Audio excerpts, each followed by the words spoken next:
नमस्कार मित्रों, TV 20 news पर फटाफट खबरें जारी हैं। देश और प्रदेश की तमाम खबरें देखने के लिए बने रहिए हमारे साथ।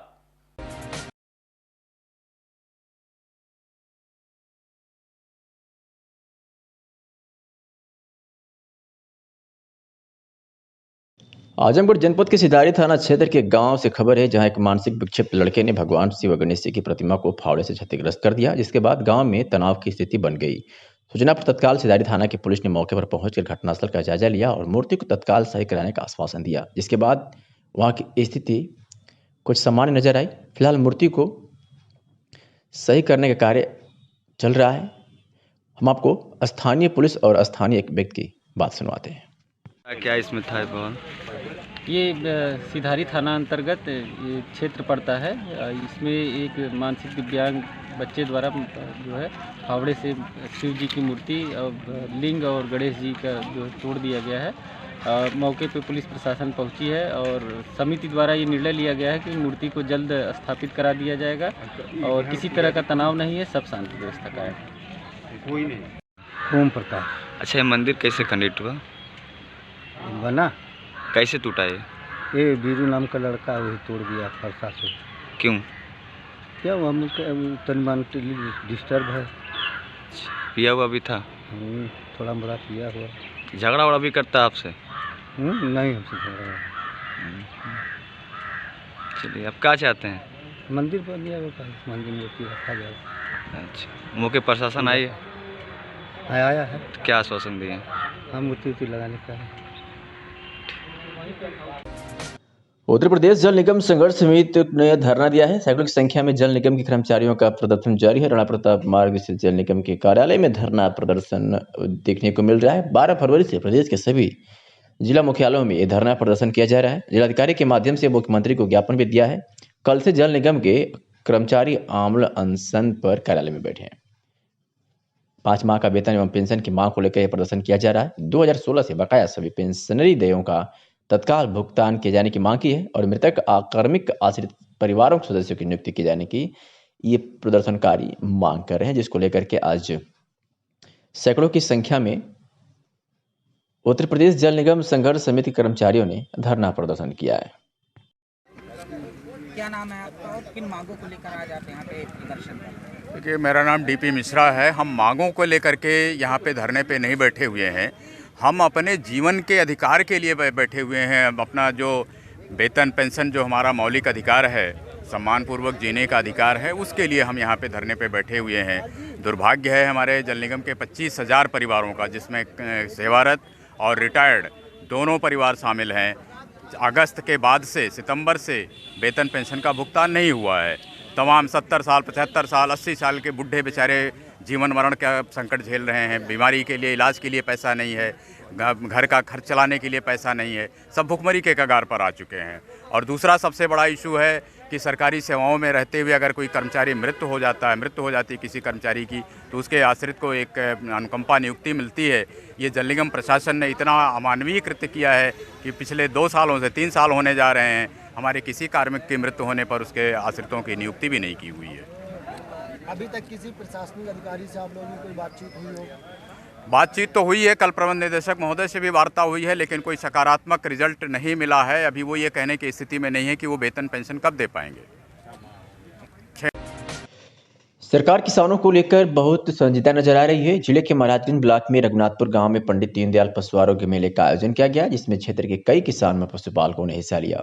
आयोजित मेले में 388 पशुओं का रजिस्ट्रेशन किया गया।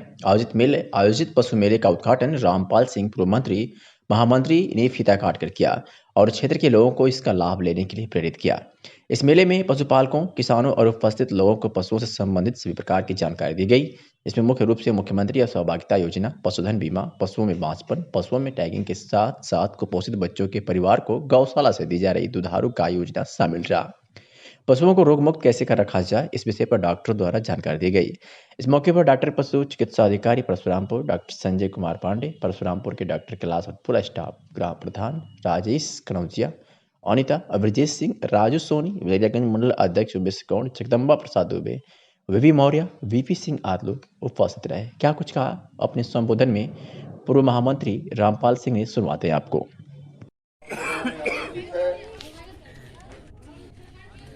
जिले में के दरवाजे पर यह कार्यक्रम चल रहा है। बड़े भैया जगदीश सिंह जी पशुपालन विभाग के ब्लॉक महाराजगंज के पशु चिकित्सा अधिकारी, फार्मासिस्ट, उनके अन्य सहयोगी, पशुपालक भाइयों बहनों, पशु आरोग्य मेला का आयोजन है हमारे पिलरियागंज के मंडल अध्यक्ष उमेश गौर जी, महामंत्री प्रकाश मिश्रा जी। अम्बेडकर नगर जनपद में दिवंगत सपा के पूर्व विधायक भीम प्रसाद सोनकर का कमरिया घाट पर अंतिम संस्कार से पहले गार्ड ऑफ ऑनर के लिए घंटों इंतजार करना पड़ा।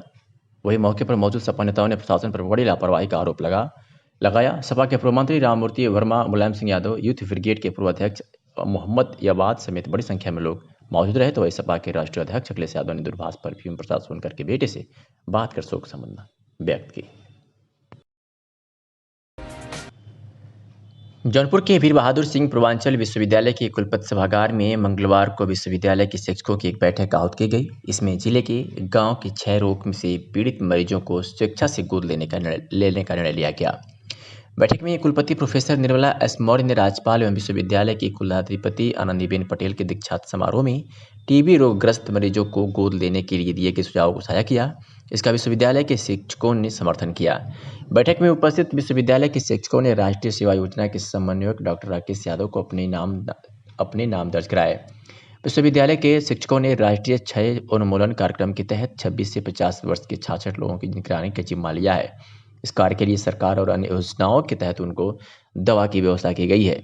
विश्वविद्यालय के शिक्षक उनकी देखभाल और खानपान में पोषण युक्त आहार उन्हें प्रदान करेंगे। साथ ही गांव जाकर उसकी मॉनिटरिंग के साथ उन्हें पूर्ण रूप से क्षय मुक्त कराने का प्रयास करेंगे। बैठक का संचालन कुल सचिव महेंद्र कुमार और धन्यवाद ज्ञापन परीक्षा नियंत्रक श्री VN सिंह ने किया। इस योजना को व्यवहारिक स्तर पर फलीभूत करने के लिए professor BB Tiwari, professor Ajay Dwivedi, professor Avinash, doctor Janvi Srivastava ने अपने सुझाव दिए। इस अवसर पर professor Ajay Pratap Singh, professor VD Sharma, professor AK Srivastava, professor Vandana Rai सहित तमाम लोग उपस्थित रहे। आजमगढ़ जिले के जल निगम कार्यालय पर जल निगम कर्मचारियों ने प्रदर्शन किया और मुख्यमंत्री को संबोधित ज्ञापन भी 3 सूत्रीय मांगों को भेजा। कर्मचारियों ने कहा कि अगर सरकार उनकी मांगों को जल्द नहीं मांगती है तो वह आमरण अनशन के लिए बाध्य होंगे। आपको बता दें कि आजमगढ़ जिले के जल निगम कर्मचारियों को लगभग 6 माह से वेतन नहीं मिला है, जिसको लेकर वह जल निगम कार्यालय पर प्रदर्शन कर रहे हैं। प्रदर्शन कर रहे कर्मचारियों का कहना है कि लगभग 6 माह का वेतन एवं पेंशन अब तक बकाया है, जिससे वह भुखमरी की कगार पर पहुंच चुके हैं और वेतन की मांग को लेकर वह लोग प्रदर्शन कर रहे हैं। प्रदर्शनकारियों ने कहा कि वेतन एवं पेंशन को तत्काल भुगतान प्रति माह नियमित रूप से किया जाए। साथ ही मृतक कर्मियों के आश्रितों के परिवार के सदस्य की वर्ष 2018 से अवैधानिक रूप से अवरुद्ध अनुकंपा नियुक्ति तत्काल प्रारंभ की जाए। उन्होंने चेतावनी दी कि अगर सरकार उनकी मांगों को जल्द नहीं मानती है तो वह आमरण अनशन करने के लिए बाध्य होंगे। क्या कुछ कहा सुशील कुमार श्रीवास्तव, जल निगम कर्मचारी ने, सुनवाते हैं आपको। मैं उत्तर प्रदेश जल निगम संघर्ष समिति के जनपद इकाई आजमगढ़ का मीडिया प्रभारी। आज किस संबंध के लिए धरना प्रदर्शन? हमारी मांगे प्रांत के निर्देश पर हम लोग 3 सूत्री मांगों को लेकर हम लोग बैठे हैं, जिसमें विगत 6 माह से हम लोगों का वेतन नहीं मिल रहा है। हम लोगों की मांग है कि उसको ट्रेजरी से नियमित संबद्ध करते हुए नियमित हम लोगों को वेतन दिलाई जाए। और दूसरी मांग है कि 2016 से जो भी पेंशनी देते बाकी हैं उसको हमारा एरियर दिया जाए। और तीसरी मांग हमारी है कि 2018 से अवैधानिक रूप से जो भी अनुकंपा नियुक्तियां बंद हैं उसको बहाल किया जाए। इस मांगों को लेकर के हम लोग अनवरत गेट मीटिंग कर रहे हैं। प्रतिदिन हम लोग हर जिला मुख्यालय पर गेट मीटिंग हो रही है, धरना प्रदर्शन हो रहा है। मांगे नहीं मांगने लगे करेंगे तो हम लोग एक के बाद संभवतः 2 तारीख से हम लोगों का अमन अनशन की घोषणा हो गई है। वहाँ मुख्यालय पर अमन अनशन लोग बैठेंगे, फिर जैसा निर्देश मिलेगा मुख्यालय से वैसा हम लोग जनपद इकाई करेंगे। यहाँ पर आजमगढ़ में जिला विद्यालय निरीक्षक कार्यालय के समक्ष NPS सहित 17 सूत्रीय मांगों के निस्तारण के लिए माध्यमिक शिक्षक संघ के धरने के 8वें दिन मंगलवार को धरना स्थल पर संयुक्त शिक्षा निदेशक पहुंचे। धरना स्थल पर उन्होंने कहा कि NPS कटौती के लिए नियोक्ता अंशदान और ब्याज की धनराशि को शिक्षकों कर्मचारियों के खाते में भेजने के लिए शासन से निर्गत धनराशि 20,39,31,738 रुपये जिले के 50 विद्यालयों के 503 शिक्षकों कर्मचारियों के खाते में कोषागार से आज ही भेज दी गई है। बाकी 400 शिक्षकों के खाते में धनराशि भेजने के लिए शासन को 16 करोड़ बजट का मांग पत्र भेज दिया गया है। साथ ही संयुक्त शिक्षा निदेशक ने यह भी अवगत कराया कि एनपीएस की नियमित अनुदान के लिए 6 करोड़ की धनराशि की मांग अलग से की गई है। मांग पत्र में एनपीएस के अतिरिक्त और जो भी समस्याएं हैं उनका भी निस्तारण यथाशीघ्र कर दिया जाएगा। संयुक्त शिक्षा निदेशक ने कोषागार से एनएसडीएल को प्रसिद्ध बिल की छायाप्रति तथा आवश्यक धनराशि की डिमांड की छायाप्रति माध्यमिक शिक्षक संघ के जिला अध्यक्ष ब्रजेश राय को धरना स्थल पर उपलब्ध कराया। इसके बाद जिला अध्यक्ष ब्रजेश राय ने अनिश्चितकालीन धरने को समाप्त करने की घोषणा की। धरने में मंडलीय मंत्री मुन्नू यादव, पूर्व अध्यक्ष कमलेश राय, सुरेंद्र प्रताप राय, अजय राय, अजयनाथ राय, दुखवंती यादव सहित तमाम लोग मौजूद थे। धरने का संचालन जिला मंत्री विजय कुमार सिंह ने किया। और उसी का सुखद परिणाम है कि जो 21 करोड़ रुपए की धनराशि, जो 20 करोड़ 29,31,229 रुपए की धनराशि जो मार्च 2020 को आई थी साथियों, 503 शिक्षकों कर्मचारियों, 50 विद्यालयों के 503 शिक्षकों और कर्मचारियों के जो परमानेंट अकाउंट नंबर, जिसको प्राण खाता बोला जाता है, जो आवंटित है, जो धनराशि आई थी वह सब की सब धनराशि अपने जिला विद्यालय निरीक्षक कार्यालय से बना करके उसका बिल ट्रेजरी में प्रस्तुत कर दिया गया और आदरणीय जेडी साहब के अथक प्रयासों से यह ट्रेजरी के प्रिंट आउट भी मिल गया है। आप साथ ही इसकी छाया प्रति भी ले लेंगे। जो तमाम इसमें कई वो है, लेकिन जो 8 लाइन जो ट्रिक की गई है, जो लगभग 21 करोड़ की जो धनराशि है, वह इसी 8 टोकन से हम साथियों के खाते में गई है। मैं इसके लिए जेडी साहब का बहुत मैं आभार व्यक्त करता हूं कि आपसे आपके अथक प्रयास से। आजमगढ़ जनपद में तरवा थाना क्षेत्र के करका बनगांव से एक मामला सामने आ रहा है, जहां इंद्रकला का विवाह आज से 16 साल पूर्व सत्येंद्र यादव के साथ हुई थी। शादी के बाद से ही इंद्रकला को उसके ससुराल वालों ने मारने पीटने के साथ ही तरह तरह की प्रताड़ना देना शुरू कर दिया था। ये आरोप लगाया जा रहा है ससुराल जाने पर। इसकी शिकायत जब उसने मायके वालों से की तो दोनों पक्षों ने किसी तरह समझाकर उसे फिर घर भेज दिया गया, लेकिन उसके बावजूद भी उसके ससुराल वालों को पता ना मना करने से बात नहीं आने, जिससे तंग आकर 2 फरवरी को इंद्रकला ने आत्महत्या करके अपनी जीवन लीला समाप्त कर ली। जिसकी सूचना ना ही मायके वालों को दी गई और ना ही पुलिस वालों को दी गई और उन्होंने फांसी से उतार दिया। फिलहाल आज पापा सहित अन्य परिवार के सदस्यों पर मां को मारने का आरोप लगाकर बच्चे ग्रामीणों के साथ एसपी ग्रामीण से मिलकर न्याय की गुहार लगाई है। क्या कुछ कहा इस बाबत मिथिलेश चौरसिया भाजपा मीडिया प्रभारी ने, सुनवाते हैं आपको। क्या नाम है आपका? मिथिलेश चौरसिया, भाजपा जिला मीडिया प्रभारी, पिछड़ा वर्ग मोर्चा आजमगढ़। क्या मामला है? बच्चे आए हैं। यह मामला थाना तरवा ग्राम खरका का है। इस बच्ची के घर वालों ने इसकी माता को मार डाला है। कौन मारा है?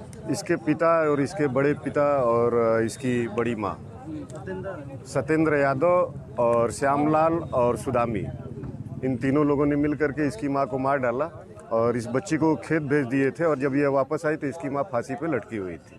आज हम लोग उसी चीज़ को लेकर के एसपी साहब से मुलाकात किए हैं। कितने दिन हुए घटना? यह घटना 2 तारीख की है, 2 फरवरी। तो थाने से कोई कार्रवाई? थाने से मुकदमा लिखा गया था 306 का और आज हम लोग एसपी साहब से मिले हैं, क्योंकि जो अपराधी जिन्होंने मारा वह खुलेआम घूम रहे थे और बच्ची को और उसके मामा को, अन्य लोगों को धमकी भी दे रहे थे कि आप लोग सुलह समझौता कर लीजिए, नहीं तो हम लोग मारपीट करेंगे, मार डालेंगे इनको भी। तो आज हम लोग उसी को लेकर के एसपी साहब से मुलाकात की। एसपी साहब ने तत्काल एसओ तरवा से बात किया है और गिरफ्तारी का तुरंत आदेश दिए। उत्तर प्रदेश जल निगम संघर्ष समिति ने धरना दिया है। सैकड़ों की संख्या में जल निगम के कर्मचारियों का प्रदर्शन जारी है। राणा प्रताप मार्ग स्थित जल निगम के कार्यालय में धरना प्रदर्शन देखने को मिल रहा है। 12 फरवरी से प्रदेश के सभी जिला मुख्यालयों में ये धरना प्रदर्शन किया जा रहा है। जिलाधिकारी के माध्यम से मुख्यमंत्री को ज्ञापन भी दिया है। कल से जल निगम के कर्मचारी आम्ल अनशन पर कार्यालय में बैठे हैं। 5 माह का वेतन एवं पेंशन की मांग को लेकर यह प्रदर्शन किया जा रहा है। 2016 से बकाया सभी पेंशनरी देयों का तत्काल भुगतान किए जाने की मांग की है और मृतक आकर्मिक आश्रित परिवारों के सदस्यों की नियुक्ति किए जाने की ये प्रदर्शनकारी मांग कर रहे हैं, जिसको लेकर के आज सैकड़ों की संख्या में उत्तर प्रदेश जल निगम संघर्ष समिति कर्मचारियों ने धरना प्रदर्शन किया है। क्या नाम है आपका और किन मांगों को लेकर आज आप यहाँ पे प्रदर्शन कर रहे हैं? देखिए, मेरा नाम डीपी मिश्रा है। हम मांगों को लेकर के यहाँ पे धरने पे नहीं बैठे हुए हैं। हम अपने जीवन के अधिकार के लिए बैठे हुए हैं। अपना जो वेतन पेंशन जो हमारा मौलिक अधिकार है, सम्मानपूर्वक जीने का अधिकार है, उसके लिए हम यहाँ पे धरने पे बैठे हुए हैं। दुर्भाग्य है हमारे जल निगम के 25,000 परिवारों का, जिसमें सेवारत और रिटायर्ड दोनों परिवार शामिल हैं। अगस्त के बाद से सितंबर से वेतन पेंशन का भुगतान नहीं हुआ है। तमाम 70 साल 75 साल 80 साल के बुढ़े बेचारे जीवन मरण का संकट झेल रहे हैं। बीमारी के लिए इलाज के लिए पैसा नहीं है, घर का खर्च चलाने के लिए पैसा नहीं है, सब भुखमरी के कगार पर आ चुके हैं। और दूसरा सबसे बड़ा इशू है कि सरकारी सेवाओं में रहते हुए अगर कोई कर्मचारी मृत्यु हो जाती है किसी कर्मचारी की, तो उसके आश्रित को एक अनुकंपा नियुक्ति मिलती है। ये जल निगम प्रशासन ने इतना अमानवीय कृत्य किया है कि पिछले 2 सालों से 3 साल होने जा रहे हैं, हमारे किसी कार्मिक की मृत्यु होने पर उसके। आजमगढ़ जनपद के सिधारी थाना क्षेत्र के गांव से खबर है, जहां एक मानसिक विक्षिप्त लड़के ने भगवान शिव गणेश जी की प्रतिमा को फावड़े से क्षतिग्रस्त कर दिया, जिसके बाद गांव में तनाव की स्थिति बन गई। सूचना पर तत्काल सिधारी थाना की पुलिस ने मौके पर पहुंचकर घटनास्थल का जायजा लिया और मूर्ति को तत्काल सही कराने का आश्वासन दिया, जिसके बाद वहां की स्थिति कुछ सामान्य नजर आई। फिलहाल मूर्ति को सही करने का कार्य चल रहा है। हम आपको स्थानीय पुलिस और स्थानीय एक व्यक्ति की बात सुनवाते हैं। क्या इसमें था भगवान? ये सिधारी थाना अंतर्गत ये क्षेत्र पड़ता है। इसमें एक मानसिक दिव्यांग बच्चे द्वारा जो है फावड़े से शिव जी की मूर्ति और लिंग और गणेश जी का जो तोड़ दिया गया है। मौके पे पुलिस प्रशासन पहुंची है और समिति द्वारा ये निर्णय लिया गया है कि मूर्ति को जल्द स्थापित करा दिया जाएगा और किसी तरह का तनाव नहीं है, सब शांति व्यवस्था का है। कोई नहीं। ओम प्रकाश। अच्छा, ये मंदिर कैसे खंडित हुआ? बना कैसे टूटा ये वीरू नाम का लड़का वही तोड़ दिया फरसा से। क्यों? क्या हम तन डिस्टर्ब है। पिया हुआ भी था? थोड़ा बड़ा पिया हुआ। झगड़ा वगड़ा भी करता आपसे? नहीं, हमसे झगड़ा। चलिए, अब क्या चाहते हैं? मंदिर बन गया, मंदिर में रखा जाए। अच्छा, मौके प्रशासन आई है? आया है। तो क्या आश्वासन दिए? हम मूर्ति लगाने का है। अम्बेडकर नगर जनपद में हुए एक सड़क हादसे में पिता और पोतरी की दर्दनाक मौत हो गई है, जिसके बाद परिजनों में कोहराम मचा हुआ है। घायल पत्नी एवं दूसरी पोतरी की हालत गंभीर है। सड़क पर अज्ञात वाहन की चपेट में आने से दर्दनाक हादसे हुए, जिसके बाद क्षेत्र में शोक की लहर है। मौके पर पहुंची पुलिस ने घायलों को अस्पताल भेजकर शव को कब्जे में ले लिया है और पोस्टमार्टम के लिए शव को भेज दिया है। हलापुर थाना क्षेत्र के इंदईपुर बाजार के निकट मुख्य मार्ग पर यह हादसा हुआ है।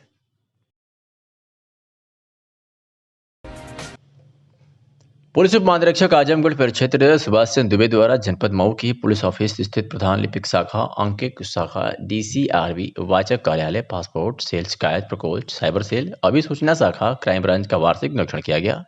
निरीक्षण के दौरान अपूर्ण चरित्र पंजिकाओं का वार्षिक मंतव्य पूर्ण समय से पूर्ण करने एवं लंबित पत्रावलियों को निस्तारित करने के साथ साथ रजिस्टरों के रखरखाव, सेवानिवृत्त कर्मचारियों को समय से पेंशन भुगतान, कर्मचारियों का वेतन, यात्रा भत्ता भुगतान, GPF पासबुकों में ब्याज लगाकर कर्मचारियों को अवलोकित कराने के साथ ही यदि अपराधियों का डोजियर तैयार कराने एवं चिन्हित माफियाओं के विरुद्ध प्रभावी कार्रवाई कराने के साथ साथ ही पासपोर्ट में प्राप्त आवेदनों का समय से सत्यापन एवं निस्तारण कराने एवं शिकायतकर्ताओं द्वारा की गई शिकायत का यथासंभव निस्तारण करते हुए उनका फीडबैक भी लेने के निर्देश दिए गए।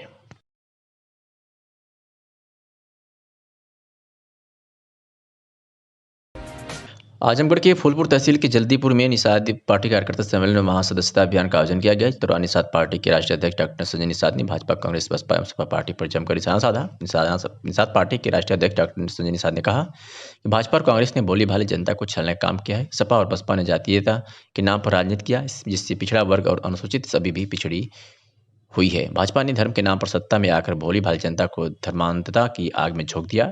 आज भ्रष्टाचार, लूटपाट का बोलबाला है। जनता आज पेट्रोलियम पदार्थ की वृद्धि से परेशान है। महंगाई पर कोई अंकुश नहीं है। अध्यक्षता जिला अध्यक्ष अनिल निषाद ने किया। इस अवसर पर अंगद निषाद सहित तमाम लोग मौजूद थे। अपने पार्टी को उद्देश्य का उद्देश्य है कि जो बजट के शिकार है वो राजनीति के जो शिकार है वो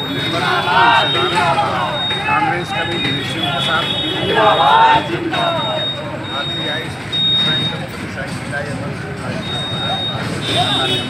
अच्छा पेट्रोल डीजल जो महंगा हो रहा है, क्या कहना चाहिए? निश्चित रूप से मैं मेरा कहना है कि जनता केवल वोट देती है, बाद में महंगाई के नाम पर नोट देती है। तो मैं पॉलिटिकल पार्टनर बना रहा हूँ ना। आज पॉलिटिकल, जब तक ये बटन दबाने वाला पॉलिटिकल पार्टनर नहीं होगा तब तक हिस्सा नहीं आएगा। मैं इन्हें जगा रहा हूँ कि reach the voter and teach the voter, teach the voter. अच्छा, ईवीएम को लोग जो गलत ठहराते हैं बैलेट पेपर चुनाव पे, आप क्या कहना चाहिए? मैं कह रहा हूँ कि ईवीएम नहीं, हम कहते हैं जब जनता एक साथ आएगी तो कितना बेईमानी होता है। हम कहते हैं जनता एक ही बार जब जाके थे निषाद तो अंग्रेजों का साम्राज्य खत्म हो गया पूरी दुनिया से, के मारा था। अगर इनका अब इनको जगा रहा हूँ तो असली में ये वोटर जो है इस देश का इनको असली पावर इनके पास है, लेकिन ये पॉलिटिकली बेहोश है, इन्हें होश मिलाना है, इसलिए जगाने निकला हूँ। ये कांग्रेस का अस्पताल था, वहाँ गए बर्बाद हो गए। साइकिल और पंजाब का अस्पताल, उनके एम्बुलेंस में बैठे वहाँ भी खत्म हो गए। आज भाजपा के एम्बुलेंस है, सब दिमाग। तो इनको हम, इनका खुद का गरीबों के अस्पताल होगा, खुद के डॉक्टर होंगे, खुद का इलाज होगा, इनके वोट में ताकत है, वोट जगाया जा रहा है, वोट में परिवर्तन। अच्छा, जो बेरोजगारी बढ़ती जा रही है युवाओं के लिए आप क्या कहेंगे? इसीलिए तो निर्मल इंडियन शोषित हमारा आमदन का हुआ कि अपने बटन दबाकर डॉलर की कीमत बढ़ा दिया, बेरोजगार हो गए। अब ऐसा बटन दबाओ जिससे रोजगार दे, शिक्षा दे। हमारी पार्टी का उद्देश्य है कि इनको फ्री शिक्षा होनी चाहिए, एक समान शिक्षा होनी चाहिए, फ्री में इलाज होना चाहिए, किसानों नौजवानों का हिस्सेदारी होनी चाहिए। आज के दिन में तो गाँव के किसान नौजवान रोजगारी के लिए कोई बजट ही नहीं है। बजट किसके लिए हो गया? इनको हाईवे से क्या मतलब, जिनके पास गाड़ी नहीं है। इनको जो है आज के दिन में सारी व्यवस्था दूसरे को दे रहे हैं, बड़े लोगों को, पूंजीपतियों के लिए सरकारें चल रही हैं। इसलिए गरीबों की पार्टी है निर्बल इंडियन शोषित हमारा आमदन। जो निर्बल है वही शोषित है, वही इस देश को आज़ाद कराने वाले हैं। इनको जगाया जा रहा है, इन नौजवानों को आगे लाया जा रहा है। 2022 में 160 सीट का माहौल है, इनकी आबादी 18% है। इनके साथ और जातियाँ आ रही हैं और लोग सोशल इंजीनियरिंग के तहत काम करते हैं। 2022 की सत्ता में जिला पंचायत जो चुनाव है वो निषाद पार्टी सिंबल पर अपने समर्थित उम्मीदवार हर जगह खड़ा करेगी। चर्चे में हम लोग हैं, पर्चे पर वोट आएगा, चर्चा करके हम लोग जिला पंचायत ठीक है साहब।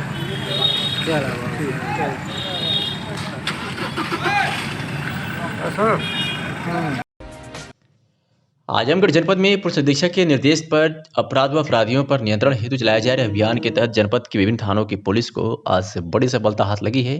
जहां बरदा थाना की पुलिस ने अलग अलग अपनी 2 कार्रवाई में एक नाबालिग लड़की का अपहरण कर दुष्कर्म करने के पश्चात हत्या करने वाले वांछित अभियुक्त को गिरफ्तार किया है। तो वहीं दूसरी कार्रवाई में चोरी किए इंजन पार्ट के साथ एक अभियुक्त को गिरफ्तार करने में सफलता हासिल की है। बात करें अगर मुबारकपुर पुलिस की, तो मुबारकपुर पुलिस ने भी एक अदद अवैध तमंचा व 2 अदद जिंदा कारतूस के साथ टॉप 10 अभियुक्त को गिरफ्तार किया है। तो वहीं देवगांव पुलिस ने भी 22 से देसी शराब के साथ एक अभियुक्ता को गिरफ्तार करने में बड़ी सफलता हासिल की है। थाना सिधारी की पुलिस ने भी नाबालिग लड़की को बहला फुसलाकर भगाने वाले अभियुक्त को गिरफ्तार किया है और अपहरिता को बरामद कर लिया है। तो वहीं गंभीरपुर की पुलिस ने भी एक राय होकर जानलेवा हमले के मामले में 3 अभियुक्ताओं को गिरफ्तार किया है। तो जनपद आजमगढ़ के समझ थाना द्वारा शांति व्यवस्था हेतु कुल आज 27 व्यक्तियों के विरुद्ध 151 सीआरपीसी की कार्रवाई की गई है।